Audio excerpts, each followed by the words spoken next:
देखते हैं।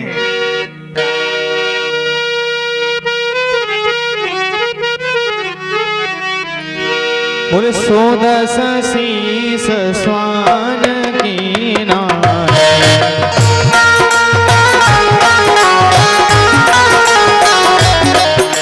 110 शीस स्वान की नाय,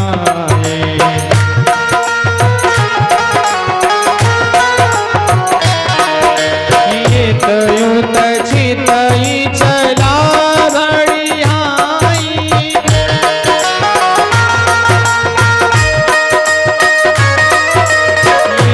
युत चितई चला बढ़ियाई,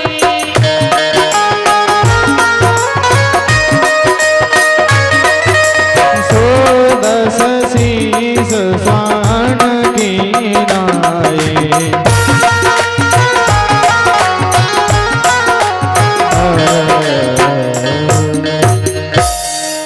बोले दो बादियां यहां रावण को दी है तुलसीदास जी ने। पहला लिख रहे हैं स्वान। स्वान कहते किसको है? स्वान संस्कृत शब्द है। स्वान यानी होता है कुत्ता। लोगों ने तुलसीदास से कहा कि आप इतने बड़े महाप्रकांड ब्राह्मण को, शिव भक्त को कुत्ता लिख रहे हैं। तो तुलसीदास कहते हैं कि जो चोरी करता है ना वो कुत्ते की तरह ही भागता है, इसलिए उसको स्वान की नाई लिखा है। यहाँ एक शब्द आगे लिख रहे हैं भड़ियाही। भड़ियाही पर एक सुंदर सी कथा याद आती है। अभी पूज्य ब्रह्मलीन राजेश्वरानंद जी महाराज सुना रहे थे। अयोध्या में संतों की बैठक लगी तो एक बनारस के ब्राह्मण थे, एक अयोध्या के ब्राह्मण थे। वहां राजेश्वरानंद जी भी बैठे हुए थे। तो बनारस के ब्राह्मण बोले कि बिना बनारस में रहे कोई रामचरितमानस नहीं जान सकता। और अयोध्या के ब्राह्मण कह रहे हैं कि बिना अयोध्या में रहे कोई रामचरितमानस को नहीं समझ सकता। तो दोनों में बहस होने लगी। तो राजेश्वरानंद जी से कहा गया कि आप बताइए कहां लेकर के रामचरितमानस को समझा जा सकता है। तो राजेश्वरानंद जी महाराज ने ऐसा जवाब दिया कि सब दंग रह गए। राजेश्वरानंद जी महाराज कहते हैं कि बनारस वाले ब्राह्मण को 108 बार प्रणाम और अयोध्या वाले ब्राह्मण को 108 बार प्रणाम।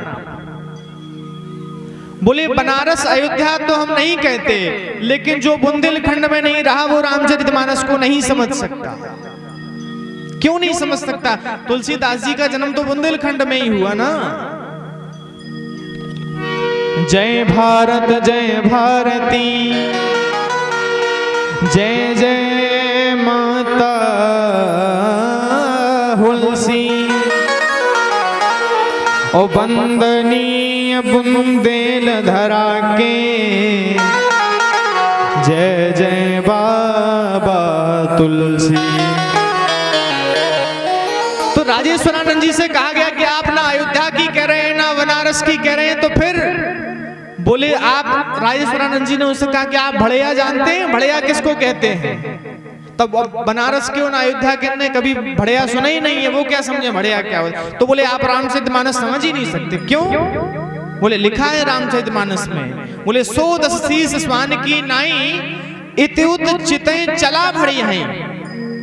भड़िया यानी चोर, हमारे बुंदेलखंड का शब्द है। और भड़ियाही चोर की तरह जा रहा है रावण, इसलिए बुंदेलखंड में हम बड़े सौभाग्यशाली हैं, जन्मे हैं। पूज्य बागेश्वर वाले महाराज जी गाते हैं कि ऐसी माटी ना भारत के खंड खंड में, और जन्म दैयो विधाता बुंदेलखंड में। ऐसा बुंदेलखंड लिख रहे हैं। बोले 110 शीस स्वान की नाई, हित युत चितई चला बढ़िया। जब रावण सीता जी का हरण करके जा रहा है, चोरी करने पर व्यक्ति की दशा क्या होता? तो नीचे तुलसीदास जी लिख रहे हैं, इमी को पंथ पग देत खगेसा रहन तेज तन बुद्धि बल ले। लिख रहे हैं तुलसीदास जी, चोरी करने पर व्यक्ति के शरीर का तेज नष्ट हो जाता है, पराई चीज को हरण करने पर।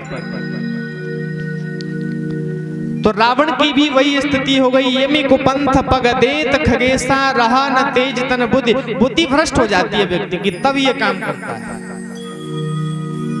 अब बात करते हैं, जब हरण करके ले जा रहा है तो सीता जी ने केवल 2 आवाज लगाई, तीसरी आवाज नहीं लगाई। पहली किसको लगाई? आइए सीता जी कहती हैं, हा जग ये कबीर रघुराया,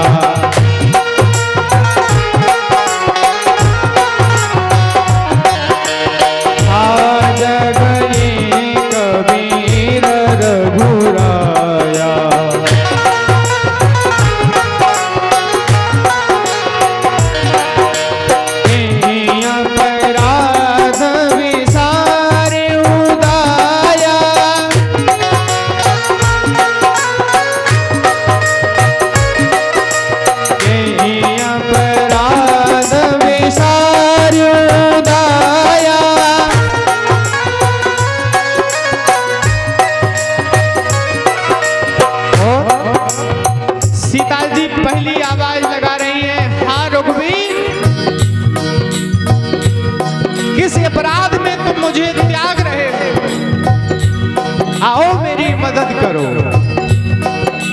और जब इन्होंने नहीं सुना तो दूसरी आवाज किसको लगे? भैया आवाज बढ़ाओ।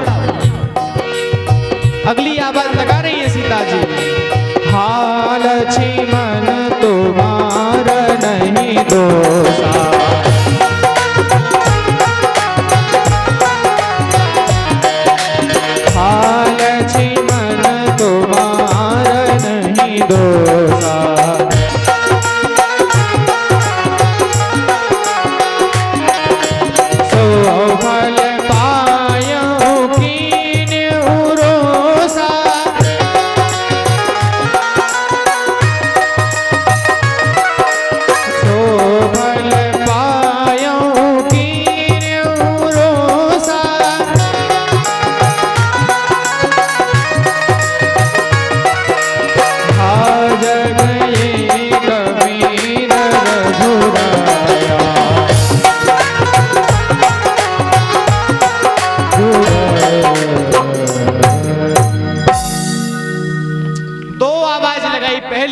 रघुनाथ जी को। और जब उन्होंने नहीं सुना तो दूसरी आवाज लगाई, हे लक्ष्मण, आज तुम्हारी बात जो मैंने नहीं मानी ना, उसी का फल पा रही हूं, इसलिए आओ मुझे बचाओ। जब सीता जी की विलाप भरी वाणी किसी ने नहीं सुनी, कोई नहीं सुन रहा, तब एक व्यक्ति, जीव चराचर दुखी हो रहे हैं जंगल के सुन करके। सीता